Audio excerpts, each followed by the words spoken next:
தங்கலான் வெற்றி விழாவில் உங்களை எல்லாரும் சந்திக்கிறதுல ஒரு திரைப்படம் எடுக்கிறோன்ற அந்த கேள்வியோட அந்த சினிமாவுக்கு வந்தேன். நான் சினிமா துறைக்கு வந்தேன். அதன் அடிப்படையில் என்னுடைய திரை பயணம் தொடர்ந்து நீண்டு கொண்டே இருக்கிறது.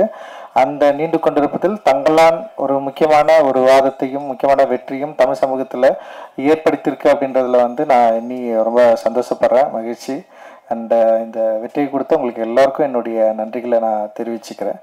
அண்ட் இது ரொம்ப சாதாரணமானது அப்படின்னு கிடையாது. ஏன்னா ஏற்கனவே பழக்கப்பட்ட ஒரு மொழியில் ஒரு படம் பண்ணுறது எத்தகைய ஒரு விஷயமோ அதே மாதிரி பழக்கப்படாத ஒரு மொழியில் ஒரு புது அனுபவத்தை மக்களுக்கு கடத்தணும்.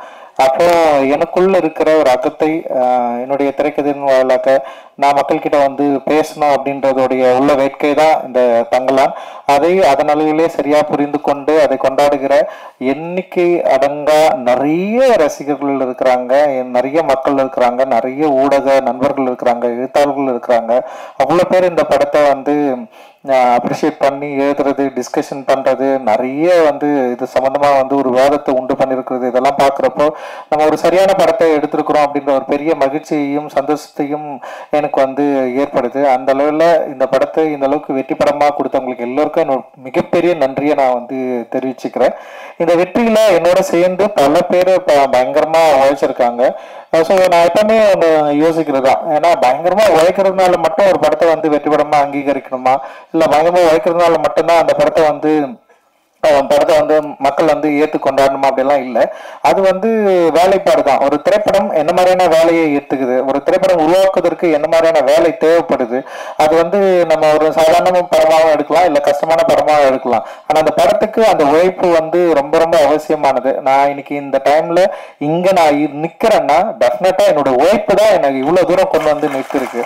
நான் உழைக்கிறதுக்கு அசராதம் தான். நான் என்னை பயங்கரமா அப்ளை பண்ணி நான் உழைக்கிறதுக்கு எந்த டைமும் எந்த நேரமும் நான் சரியா இருக்கிறேன். ஆனா நான் ஓகே, நான் இந்த படம் எடுக்கிறதுக்காக நான் உழைக்கிறது ஓகே. ஆனா என்னை போல இருக்கிறவங்களோட சேர்ந்து இதே மனநிலையோட சேர்ந்து இருக்கிறவங்களோட வேலை செஞ்சாதான் நம்ம நினைக்கிற ஒரு படத்தை அச்சீவ் பண்ணி எடுக்க முடியும். அப்படின்றதுல என்னை விட பயங்கரமா தங்களை ஒப்புவித்து கண்டு பயங்கரமா வேலை செஞ்ச நிறைய பேர் இந்த தங்கலான் டீம்ல இருக்கிறாங்க. ஒவ்வொருத்தருக்கும் நான் ஸ்பெஷலா நான் நன்றி தெரிவிச்சுக்கிறேன். சின்ன சின்ன வேலைகள் ஆரம்பித்து ஒரு மேனேஜர் வேலையில் இருந்து படத்துல இருந்த 24 கிராஃப்ட்ல ஒர்க் பண்ண அத்தனை டெக்னீஷியன்ஸ் அண்ட் ஆக்டர், அப்புறம் பின்னாடி நடிச்ச துணை நடிகர்கள், அப்புறம் ஒரு சின்ன சின்ன வேலைகள் சேர்ந்த இன்னும் குறிப்பா கேஜிஎஃப்ல நமக்கு சப்போர்ட் பண்ண நிறைய மக்கள் அங்க இருக்கிறாங்க. அங்க இருக்க நீலம் பண்பாட்டு மையம் தோழர்கள் நிறைய பேர் இந்த படத்துக்காக மிக கடினமான ஒரு உழைப்பை உழைச்சிருக்கிறாங்க. அது வெறும் காசுக்காக மட்டும் கிடையாது. ஆக்சுவலி என்னால என்னோட படத்து மேலையும் என்னுடைய ஒர்க் மேலையும் என் மேலையும் தீராத அன்பும் காதலும் கொண்டவங்களால மட்டும்தான் எனக்கு இவ்வளவு வேலை செய்ய முடியும் அப்படின்னு நான் நினைக்கிறேன். அண்ட் இதுக்கு நான் என்ன தரப்புறேன்னு எனக்கு தெரியல. அண்ட் இது ஒரு பெரிய ரெஸ்பான்சிபிலிட்டி எனக்கு கிரியேட் பண்ணுது. தொடர்ந்து இன்னும் நிறைய உழைக்கணும், நிறைய பேர் இங்க இருக்கிறாங்க, நிறைய பேரோட சேர்ந்து நம்ம வேலை செய்ய வேண்டியது இருக்கு அப்படின்றது ஒரு பெரிய ரெஸ்பான்சிபிலிட்டி எனக்கு உருவாக்குது. அந்த ரெஸ்பான்சிபிலிட்டியை நான் திரும்ப நான் ஏத்துக்கிறேன். திரும்ப அதை எடுத்துக்கொண்டு அடுத்த படங்களுக்கு ஓடணும் அப்படின்னு நான் நினைக்கிறேன். அந்த அளவுக்கு ஒரு பெரிய ஒரு தேவையும் ஒரு உறுதித்தன்மையும் ஒரு ரெஸ்பான்சிபிலிட்டியும் எனக்கு ஏற்படுத்தி கொண்டே இருக்கிற என்னுடைய அன்புக்குரியவர்கள் நிறைய பேர் இங்க இருக்கிறீங்க. நீங்க இருக்கிறப்ப எனக்கு என்ன படம், எனக்கு பயமே கிடையாது. உங்களுடைய அன்பு தான் என்னை புஷ் பண்ணிட்டே இருக்கு. நீங்க கொடுக்குற அன்பும் ஆதரவும் இல்லை. சரி, நம்ம சில டைம் நம்ம மேல சில எண்ணம் வரதான் செய்யும். ஆனா அதுக்காக நம்ம வெறும் எண்ணத்துக்கு பதில் சொல்ற இடத்துல நம்ம நின்றுட்டோம்னு வச்சுங்களேன், நம்ம காலி ஆயிடும். அதுதானே எண்ணம் விரும்புது. ஆனா அப்படி இல்லாம அதை விட அதிகமா அன்பு போகிற நீங்க இருக்கிறப்ப நம்ம ஏன் கவலைப்படணும், நம்ம ஏன் இன்னொரு பாதையை நோக்கி போகணும் அப்படின்னு இருக்குல்ல. ரொம்ப ரொம்ப சந்தோஷம். ஏன்னா அவ்வளவு பாசம். ஏன்னா எனக்கு தெரியல, ஒரு படைப்பாளிக்கு ஒரு இயக்குனருக்கு ஏன் இவ்வளவு பாசத்தை கொடுக்கணும், ஏன் இவ்வளவு ஆழணும், இவ்வளவு ஏன் கொண்டாடணும், இவ்வளவு ஒரு ஆதரவை ஏன் கொடுக்கணும். வெறும் தமிழ்நாட்டுல மட்டும்தான் பரவாயில்ல, ஆந்திராவில எங்கெல்லாம் படம் ரிலீஸ் ஆயிருக்கோ அங்க எல்லா இடத்துலயும் ஏன் இவ்வளவு ஆதரவு எனக்கு கொடுக்கணும். படமே ரிலீஸ் ஆகாத Maharashtra and north India, Delhi, இதுல எல்லா இடத்துலயும் ஏன் நம்மள இவ்வளவு ஒரு என்ன சொல்றது ஒரு ஆதரவோட நம்மள தூக்கி பிடிச்சி நம்ம ஏன் இவ்வளவு நம்மளை கொண்டாடணும் அப்படின்னா, நான் பேசுற கருத்து தான் அவளை மிக முதன்மைப்படுது. என்னோட ஒர்க் பார்த்து தான் அவளை மேம்படுது. ஒர்க் வேல்யூ இல்லைன்னா நம்மள யாராவது வேல்யூ பண்ணுவாங்களே. நம்ம என்னதான் பேசலாம், என்னதான் பண்ணலாம், ஆனா ஊர்ல ஒரு படம் எடுக்க தெரியலன்னா நேரம் தூக்கி போட்டு போயிட்டே இருப்பாங்க. அப்போ நம்முடைய ஒர்க்கர் பாட்டு, நம்முடைய கருத்து, நம்முடைய சிந்தனை, நம்ம இந்த மக்களுக்கு கொடுக்க விரும்புற அந்த அன்பை சரியா புரிந்து கொண்ட பல லட்சம் பலாயிரம் கணக்கான மக்கள் நம்ம இருக்கிறப்போ நமக்கு எந்த கவலையும் இல்லை அப்படின்றதுதான் இந்த தங்கலானுடைய வெற்றி வந்து எனக்கு வந்து கொடுத்திருக்கு. ஒரு மிகப்பெரிய உற்சாகத்தை வந்து எனக்கு வந்து கொடுத்திருக்கு அப்படின்னு நான் நினைக்கிறேன். இந்த வேலையில என்னோட ஒர்க் பண்ண எல்லாருக்கும் நான் நன்றி தெரிவிச்சுக்கிறேன். குறிப்பா என்னோட திரைக்கதையில வந்து எனக்கு கூட ஒர்க் பண்ண வந்து தமிழ் பேசுறப்ப ரொம்ப சூப்பரா சென்சிட்டிவா சில விஷயங்களை வந்து அட்டன் பண்ணாரு. எனக்கு என்னன்னா கேட்கறதுக்கு ரொம்ப பிடிக்கும், படிக்கிறதுக்கு ரொம்ப பிடிக்கும். ஆனா அது திரைக்கதையில உருவாக்குறப்ப நான் என்னன்னா அதை எங்க பயன்படுத்தணும், எப்படி இருக்கணும்ன்றதுல வந்து ஒரு பெரிய ஒரு என்ன சொல்றது, அதை நோக்கி வந்து ஒரு பெரிய பயணமே எனக்குள்ள இருக்கும். அது வந்து ரொம்ப தனிமைப்படுத்தப்பட்ட ஒரு பயணம். அதுல இருந்துதான் இந்த எல்லாமே வந்து ஒர்க் ஆகுதுன்னு நினைக்கிறேன். அந்த வேலையை இப்ப என் கூட சேர்ந்து வேலை செஞ்ச தமிழ் பிரபா என்ன சரியா புரிஞ்சுக்கிட்டாரு அப்படின்னு நான் நினைக்கிறேன். அந்த அழகிப்பிறனுடைய அந்த டயலாக்டும் அந்த நாங்க எழுதினதை வந்து அப்படியே ஒரு வார்த்தையை வந்து வேற லெவல்ல மாத்தி கொடுத்தாரு. அது வந்து அவருடைய அந்த டயலாக் டெலிவரி தான் இந்த படத்தை இன்னும் உயிர்ப்பா மாத்திச்சு அப்படின்னு நான் நினைக்கிறேன். அது வந்து பயங்கர ஒரு அவுட்ஸ்டாண்டிங்கான ஒர்க். ஒரு இது வந்து என்னன்னா இன்னும் இது வந்து ஒரு ஆய்வாளருக்கு பல காலங்கள் கடந்து இது வந்து ஒரு பெரிய ஒரு பொக்கிஷமா மாறுற அளவுக்கு வந்து இந்த படத்துல இருக்கிற வேலைப்பாடுகள் இருக்கிறத நான் என்னால பார்க்க முடியுது. அண்ட் என் கூட ஒர்க் பண்ண அந்த ஆர்ட் டைரக்டர் எஸ் மூர்த்தியோட ஒர்க் அவர் பயங்கரம் நம்ம செம்ம சூப்பரா ஒர்க் பண்ணி கொடுத்தாரு. அண்ட் ஸ்டன் டைரக்டர் வந்து சாமோட ஒர்க் அண்ட் எக்ஸ்ட்ராடினரி ஒர்க், உமாதேவியோட லிரிக், மௌனம் யாத்திரைக்கு அந்த அறிவு எல்லாமே பயங்கரமா பண்ணியிருந்தாங்க. நான் அண்ட் வந்து செல்வா வந்து என் கூடவே எப்பவுமே வந்து பயணிக்கிறேன். என்னுடைய தேவை என்னன்றதை மீறி வந்து அவனுக்கு வந்து கமர்ஷியலான இருக்கிற ஒரு ரசிகர்களை எப்படி வந்து திருப்திப்படுத்தணும், அவங்களுக்கு வந்து இது சரியா கொண்டு போய் சேர்க்கணும் அப்படின்றது அவனுடைய மிகப்பெரிய ஃபைட்டா இருக்கும். அது தொடர்ந்து என்கிட்ட வந்து அதை பேசிட்டே இருப்பான். ஸோ செல்வாவுக்கு நான் மிகப்பெரிய நன்றியை தெரிவிச்சுக்கிறேன். அந்த காஸ்டியூம் டிசைனரா அனிதா அறிமுகப்படுத்தணும்னு நினைக்கல. அண்ட் வந்து அனிதா வந்து காலேஜ் ஆஃப் ஆனர்ஸ் படிக்கிறப்போ வந்து ஒரு ஃபேஷன் ஷோ பண்ணாங்க. அந்த ஃபேஷன் ஷோ ரொம்ப சூப்பரா இருந்தது. அனிதா வந்து பெயிண்டிங் தான் படிச்சது. ஆனா வந்து ஒரு ஃபேஷன் ஷோ பண்ணாலே எனக்கு அப்பத்துல இருந்தே தோணுச்சு, நான் படம் பண்றப்பே வந்து எனக்கு தோணுச்சு அனிதா நம்ம காஸ்டியூம் டிசைனரா கூப்பிடலாம். ஆனா இன்னொரு விஷயம் இருக்குது, நம்ம வேலை செய்யற இடத்துல வந்து நமக்கு நெருக்கமான இருந்தான்னு வச்சுக்கலாம், வேலை செய்ய நிறைய பிரச்சனைகள்லாம் வரும். நான் அப்படியே யோசிச்சேன், எதுக்குதான் தேவையில்லாம கூட கூட்டு வந்து வச்சுக்கலாம். இப்ப நம்ம உட்காந்துட்டு நான் படம் ஒர்க் பண்ணிட்டு இருப்பேன், நான் எதை பத்தியும் கவலைப்பட மாட்டேன். அதுல வந்து நமக்கு தெரிஞ்சது என்ன அவங்களை எப்படி நம்ம ரிசீவ் பண்ண பார்க்க கரெக்டா உட்காந்துருக்காங்களா, அவங்களை வந்து பாக்குறது ஒரு எக்ஸ்ட்ரா வேலை இல்லை, அந்த வேலை நமக்கு வேணும்னு நான் யோசிப்பேன். இன்னொன்னு என்னோட மானிட்டர் பக்கத்துல வந்து யாராவது இன்னொருத்தர் வந்து உட்காந்தாலே எனக்கு வந்து பயங்கர கான்சியஸா மாறிடும். அனிதா வந்து உட்காந்துட கூடாதுன்னு எனக்கு ஒரு பயம் வேற. சரி, அனிதா வந்து செட்டில் வந்தோடனே ஃபர்ஸ்ட் சொன்னதே அதுதான், தயவு செஞ்சு பக்கத்துல எல்லாம் வந்து உட்காந்து நீங்க வந்து ஒர்க் பண்ணு சொல்லிட்டு. ஏன்னா பெரிய ஆர்டிஸ்ட், செம சூப்பரான ஆர்டிஸ்ட் அனிதா வந்து அவரோட பெயிண்டிங் வந்து செம சூப்பரா இருக்கும்.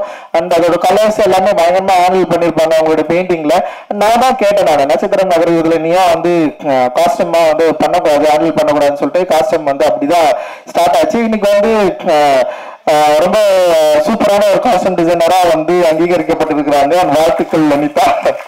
அண்ட் ஏகாம்பரம் என்னுடைய ஜூனியர் அண்ட் செம சூப்பரா வந்து என்னுடைய கூடவே வந்து ஒர்க் பண்றேன். அண்ட் ஏன்னா ஃபர்ஸ்ட் படம் அவனுக்கு சார்பட்ட பரம்பரை வந்து என்ன ஒர்க் பண்ணாலும் எனக்கு தெரியாது. ஆனா அந்த ஆர்ட், அந்த டிசைனிங் மேல இருக்கிற அந்த அன்பு இருக்குல்ல, அந்த லவ் இருக்குல்ல, அவன் அதை பத்தி நான் சிந்திச்சுட்டே இருந்தது, அதை பத்தி அவன் பேசினது, அதுதான் என்ன நம்ப வச்சது. அண்ட் வந்து அவனுக்கு நான் கொடுத்தேன்னு 3வது நாளே அவனால முடியல. அவனுக்கு பெரிய ஃபைட் இருக்குது, இங்க இருக்கிற சினிமாவில் இருக்கிற ஆட்களை ஹேண்டில் பண்ணவே முடியல. நான் தான் சொன்னேன், எப்படியாவது பண்ணிட்டா நீங்க அப்படின்னு சொன்னேன். அண்ட் வந்து அதுக்கு நிறைய அவார்டெல்லாம் வாங்கினா, சாப்பிட்ட அப்புறம் இருக்கு பெஸ்ட் காஸ்டியூம் டிசைனர்லாம் வாங்கினா. அந்த இன்னைக்கு வந்து ஒரு பிஸியான காஸ்டியூம் டிசைனரா இண்டஸ்ட்ரியில வந்து இருக்கிறான். பெரிய பெரிய படங்கள் வந்து இன்னைக்கு வந்து பண்ணிருக்கா. அண்ட் வந்து சூப்பரா வாழ்த்துக்கள், தொடர்ந்து நீ நிறைய பண்ணணும். அண்ட் வந்து செந்திலனா விஎஃப்எக்ஸ் அவங்க நான் தான் போய் கேட்டேன், நான் மாதிரி ஒன்று பண்ணலானா அப்படின்னு சொல்லிட்டு. அவருடைய டிராயிங் எனக்கு ரொம்ப பிடிக்கும், நாடகங்களில் தொடர்ந்து வந்துட்டே இருப்பாரு. அண்ட் எனக்கு சில ஒர்க் எல்லாம் காலாவிலையும் நட்சத்திரம் நகரம் பண்ணாங்க. இந்த ஹைபிரிட் வந்து சில ஃபிளாஸ் இருந்தது, ஆனா அதை மீறி இந்த படத்தை வந்து சரியா முடிச்சுட்டானு சொல்லிட்டு டே நைட் ஒர்க் பண்ணி இதுல வந்து பயங்கரமான வந்து ஒரு கடின உழைப்பை கொடுத்து இந்த படத்துக்கு ஒரு பெரிய தூணா இருந்தது வந்து ஹைபிரிட். டெஃபினட்டா வந்து அவங்களுக்கு வந்து நான் பெரிய நன்றியை நான் வந்து தெரிவிச்சுக்கிறேன். இந்த ஹைபிரிட்டோட சேர்ந்து தினேஷ் வந்து அதில் பார்த்துக்கிட்ட அசிஸ்டன்ட் டைரக்டர், அவனுக்கும் நான் நன்றி தெரிவிச்சுக்கிறேன். அண்ட் வந்து அந்த 2 பேர் வந்து என்னுடைய நண்பர்கள் ஜெயக்குமார் அண்ட் தினகர், 2 பேருமே வந்து டிரெக்டரு. ஜெயக்குமார் வந்து ப்ளூ ஸ்டார் படம் பண்ணா, அண்ட் வந்து தினகர் வந்து இப்போ வரப்போற பாட்டில் ராஜா படம் பண்ணியிருப்பான். இவங்க ரெண்டு பேருமே அந்த கடைசி டைம்ல வந்து கிட்டத்தட்ட ஒரு 15 நாள் அவன் கூட ஜினோன்னு சொல்லிட்டு ஒருத்தன் வந்தான். அவன் இந்த மாதிரி நிறைய பேர் வந்து இந்த படத்துக்கு வந்து பயங்கரமா ஒர்க் பண்ணியிருக்காங்க. அண்ட் இதோட போஸ்ட் ப்ரொடக்ஷன்ல வந்து திலீப் வந்து நமக்கு பெரிய அளவில் பயங்கர சப்போர்ட் பண்ணான். அண்ட் வந்து அந்த எக்கச்சக்கமான ஒரு சப்போர்ட்ல வந்துதான் அது வந்து அப்படியே பில்ட் ஆகி அப்படியே நிற்குது. அந்த ஆர்டிஸ்ட் நிறைய பேர் வந்து அங்க கூட வந்து நான் என்னோட விரும்பி வந்து வேலை செஞ்சாங்க. அண்ட் வந்து அது கூபைன்னு பேசுற டைலாக் அண்ட் வந்து சம ஒரு ஆனந்தெல்லாம் வந்து அவருடைய கூத்துப்பற்றை அவர் நடிக்கிறதுல அவரோட நடிப்பை பார்த்து மறந்தேன் நான் ஆனந்த் சாமியை பார்த்து. அவருக்கு எதாவது சரியான வேஷம் கொடுக்கணும்னு சொல்லிட்டு நான் ரொம்ப நாளா வந்து யோசிச்சிட்டே இருந்தேன். அந்த இந்த படத்துல வந்து அது அமைஞ்சது. அண்ட் வந்து ஒரு பெரிய ஒரு இடத்துக்கு போக வேண்டிய ஒரு நடிகர். நிச்சயமா அவருடைய நடிப்பு திறன் வந்து இன்னும் வந்து சரியா எக்ஸ்போஸ் ஆகல. அவ்வளவு அற்புதமா பயங்கரமா நிகழ்த்துறாரு. அந்த தேங்க்யூ உங்களோட support. And Hari and Preethi and Ashokan and Pasupathi அண்ணா, பார்வதி, மாளவிகா, அந்த முத்துக்குமார், அந்த மாதிரி நிறைய பேர் அந்த கூட நடிச்ச நிறைய நடிகர்கள் இங்க வந்திருக்காங்க. உங்களுக்கு எல்லாருக்கும் என்னுடைய மிகப்பெரிய நன்றியை நான் வந்து தெரிவிச்சுக்கிறேன். அண்ட் வந்து கடைசியா 2 பேருக்கு நான் வந்து பிரீத்தி வந்திருக்கு. அந்த கடைசியா 2 பேருக்கு நான் வந்து மிக முக்கியமா பயங்கரமா 3 பேரு. ஒன்னு வந்து ஜிவி வந்து எக்ஸ்ட்ராடனரி சப்போர்ட். அவரு எல்லா ட்வீட்லயும் எல்லா விமர்சனங்களையும் ஜிவி பேர் வந்து இருக்கும். அந்த அளவுக்கு பயங்கரமா சப்போர்ட் பண்ணி இந்த படத்துக்கு வந்து பெரிய அளவுல உழைப்பு வந்து கொடுத்திருக்காரு. ஜிவியோட இருந்த ஜாசன் அப்புறம் அந்த டீமுக்கு எல்லாருக்குமே என்னுடைய பெரிய நன்றியை தெரிவிச்சுக்கிறேன். அண்ட் வந்து ஞானவேல் சார், உண்மையிலேயே வந்து ஞானவேல் சார் மாதிரியான ஒரு மனிதனை நான் வந்து பார்க்காம இருந்திருந்தா என்னுடைய திரைப்பயணம் ரொம்ப கடுமையா இருந்திருக்கும். அது வந்து அந்த என்னுடைய திரைப்பயணத்தை கடுமையா இல்லாம ரொம்ப இலகுவா ரொம்ப சூப்பரா ஒரு நல்ல ஒரு சாஃப்டான ஒரு பாதையில நடக்கிறதுக்கான ஒரு வழி அமைத்து கொடுத்தவர் தான் வந்து ஞானவேல் சார். அவரை நான் என்னைக்குமே வந்து நான் நன்றியோட இருக்கு நான் வந்து கடமைப்பட்டிருக்கிறேன். அட்டகத்தியில அவ்வளவு ஸ்ட்ரகிள் இருக்கும். படம் ரிலீஸ் ஆகிறதுக்கே பிரச்சனையா இருந்தது. படம் பார்த்தவங்க எல்லாமே நல்லா இல்லைன்னு சொன்னாங்க. இந்த மாதிரி படம் வந்து ஒர்க்கே ஆகாதுன்னு சொன்னாங்க. அப்படி இருக்கிறப்போ திடீர்னு வந்து ஞானவேல் சார் அந்த டீம் வந்து படம் பார்த்துட்டு, சக்தியும் இங்க இருக்காரு, அந்த பிரபு 3 பேரை வந்து படம் பார்த்துட்டு வெங்கட் பிரபு சார் தான் கூப்பிட்டு வந்தாரு. அப்படி அந்த படம் பார்த்து வாங்கினதுக்கு அப்புறமும் அந்த நிறுவனத்திலேயே வந்து பல மாற்று கருத்துக்கள் இருந்தது. இந்த படம் நம்ம ரிலீஸ் பண்ணணுமான்னு சொல்லிட்டு பெரிய டிஸ்கஷன் அந்த நிறுவனத்திலேயே இருந்தது. அது எல்லாம் மீறி இந்த படத்தை நம்ம ரிலீஸ் பண்ணியே ஆகணும், பெரிய வெற்றி படம் மாற்றி காட்டணும்னு சொல்லிட்டு ரொம்ப தீவிரமா போராடி அதில் வெற்றி அடைந்த பிறகு அந்த படத்திலேயே எனக்கு 2 படம் பேக் டு பேக் நான் சைன் பண்ண ஸ்டுடியோ கிரீன்லயும் நான் வந்து சைன் பண்ணேன். அண்ட் அதுதான் வந்து ஒண்ணு வந்து கார்த்தி சார் கூட வந்து பண்ணது. அதுக்கப்புறம் தான் திரும்ப தங்கலான்ல இணைஞ்சேன். தங்கலான்ல பல பிரச்சனைகள் இருந்தது. வணிக பிரச்சனையா இருந்தது, படத்தை எடுக்கிறது, அந்த மாதிரி எந்த இஷ்யூமே எனக்கு கொடுக்காம படம் ஓவர் பட்ஜெட் ஆச்சு அந்த பிரச்சனை கொடுக்காம கிட்டத்தட்ட வந்து படம் ரிலீஸ் ஆகிறதுக்கு முன்னாடி வந்து ஏன் காதுபடவே நிறைய பேர் வந்து பேசினாங்க. இந்த படம் ரிலீஸ் ஆகாது, நிறைய பிரச்சனை இருக்குது, அவரால் எல்லாம் பண்ண முடியாது, நீங்க இன்னும் நம்பிட்டு இருக்கிறீங்க அப்படின்னு நிறைய வந்துட்டே இருக்கும். ஆனா நான் அவர்கிட்ட ஒரு முறை கூட போன் பண்ணி ஏதாவது பிரச்சனைல இருக்கிறீங்களா, பண்ண முடியுமா முடியாதா அப்படின்ற எந்த சந்தேகத்தோடய நான் அவர்கிட்ட நான் பேசவும் இல்லை, கேட்கவும் இல்லை. எனக்கு தெரியும் ஞானவேல் சார் எல்லாம் டெஃபினட்டா அந்த படத்தை வந்து பெரிய அளவுல வந்து ரிலீஸ் பண்ணுவாரு அப்படின்னு எனக்கு ஒரு பெரிய நம்பிக்கை இருந்தது. அந்த நம்பிக்கையோட அவர் வந்து மிக அற்புதமா பெரிய சப்போர்ட்டா அந்த படத்தை வந்து ரிலீஸ் பண்ணாரு. அந்த இன்னைக்கு காலையில கூட எனக்கு வந்து போன் பண்ணாரு, நீங்க வந்து தயாராயிடுங்க, நம்ம ஒரு பெரிய பட்ஜெட்ல பயங்கரமா ஒரு கமர்ஷியலா முழுக்க கமர்ஷியலா பண்ணு, பெரிய ஹீரோ நான் கூப்பிட்டு வரேன் அப்படின்னு சொல்லிட்டு எனக்கு புரியவே இல்லை. யாரா அவரு அப்படின்ற அளவுக்கு வந்து தோணுச்சு. அவர் சொன்னது ஒண்ணுதான், நான் உங்களை நம்புறேன், நீங்க தம்பி, நீங்க உங்களோட உழைப்போ உங்களோட கிராஃப்டோ அதுக்கு நான் வந்து ஒரு பெரிய ரசிகன், டெஃபினட்டா நம்ம வந்து திரும்ப ஒரு பெரிய ஒரு படமா நம்ம வந்து கொடுக்கணும் அப்படின்ற மாதிரி வந்து எனக்கு வந்து பேசினாரு. அந்த உற்சாகம் அந்த சந்தோஷம் இருக்குல்ல, நிச்சயமா அது வந்து ஞானவேல் அண்ணனால் தான் முடியும் அப்படின்னு நான் நினைக்கிறேன். அவருக்கு பெரிய சப்போர்ட்டா இருக்கிறேன். நேலா நாவல் அவர்களுக்கு என்னுடைய மிகப்பெரிய வாழ்த்துக்கள். அந்த தனஞ்சயன் அவர்களுக்கு என்னுடைய மிகப்பெரிய நன்றியை மகிழ்ச்சி. அந்த ப்ரொமோஷன் டீம் எல்லாருமே செம்ம எக்ஸ்ட்ராடனரியா பெரிய லெவல் சப்போர்ட் பண்ணி இந்த படத்தை வந்து சூப்பரா வந்து எடுத்துன்னு போயிட்டு வந்து சேர்த்தாங்க. அந்த எல்லாருக்குமே மிகப்பெரிய நன்றிகள். அந்த உண்மையிலேயே வந்து இந்த படத்தை இந்த அளவுக்கு மக்களை உள்ள கொண்டு வந்ததுக்கு மிக முக்கியமான காரணம், ஒரே ரீசன் வந்து உண்மையிலே வந்து விக்ரம் சார் மட்டும்தான் நான் சொல்லுவேன். ஏன்னா எனக்கு தெரியல ஏன் இவ்வளவு நம்பினாரு, அதுதான் என்னுடைய பயமே. இவ்வளவு ஏன் நம்பணும், இவ்வளவு ஏன் உழைக்கணும், ஏன் இத்தனை படங்கள் கடந்திருக்கு, 58 வயசு, சாரி இவ்வளவு வயசுல இவ்வளவு படங்கள் கடந்து இத்தனை இயக்குநர்கள் கூட வேலை செஞ்சு இவ்வளவு வெற்றியை பார்த்து இவ்வளவு ரசிகர்களை கொண்டிருக்கிற ஒரு ஆக்டரை வந்து ஏன் இவ்வளவு உழைக்கணும்? இவ்வளவு டிராமாக்குள்ள இப்படி ஒரு கேரக்டரை வந்து பிக்ஸ் பண்ணி இதை பண்ணியே ஆகணும்னு சொல்லிட்டு அதுக்காக ஏன் தயாராகணும்? என்ன டிமாண்ட் அவர்கிட்ட இருக்குன்னு அவர் கூட கேட்டேன். நீங்க இவ்வளவு படம் பண்ணிருக்கீங்க, ஏன் இவ்வளவு உழைக்கணும்? நீங்க திரும்ப ஏன் இவ்வளவு உழைக்கணும்னு சொல்லிட்டு வந்திருக்கிறீங்க? உங்களை எது வந்து ப்ரெஷர் பண்ணுது? எது உங்களை வந்து தூண்டுது?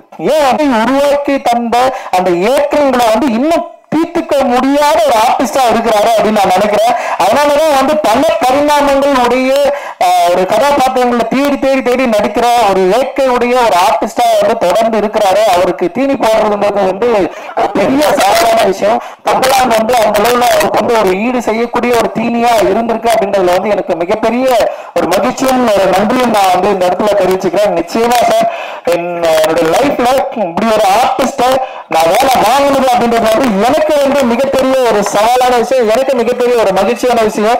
நிச்சயமா அப்படி ஒரு விஷயம் திரும்ப நடக்குமா அப்படின்லாம் எனக்கு தெரியல.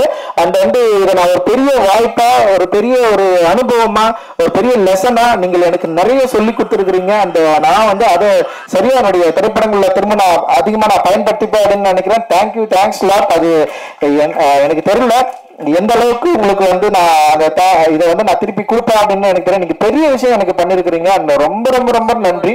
அண்ட் வந்து thank you, thanks present media. And நீங்கள் கொடுத்த எல்லா வார்த்தைகளும் present media and reporters and like வந்து வலைதளங்கள்ல அண்ட் வந்து பார்த்தவங்க பேசினவங்க எக்கச்சக்கமான வார்த்தைகள் நீங்க வந்து எல்லா வார்த்தைகளையும் கொடுத்துருக்கிறீங்களா? அன்பு இருக்குது, வெறுப்பு இருக்குது, வன்மம் எல்லாமே இருக்குது. அது எல்லாவற்றையும் நான் ஒரு நல்ல ஆற்றலாக மாற்றி என்னோட அடுத்த திரைப்படத்தில் உங்களை வந்து இன்னும் பிரமிக்கக்கூடிய, இன்னும் வந்து கனெக்ட் ஆகக்கூடிய, இன்னும் சந்தோஷமா கொண்டாடக்கூடிய ஒரு சினிமாவை நான் எடுப்பேன் அப்படின்றதுல நான் பெரிய உறுதியா இருக்கிறேன். மகிழ்ச்சி. ஜெய்ஹிந்த்.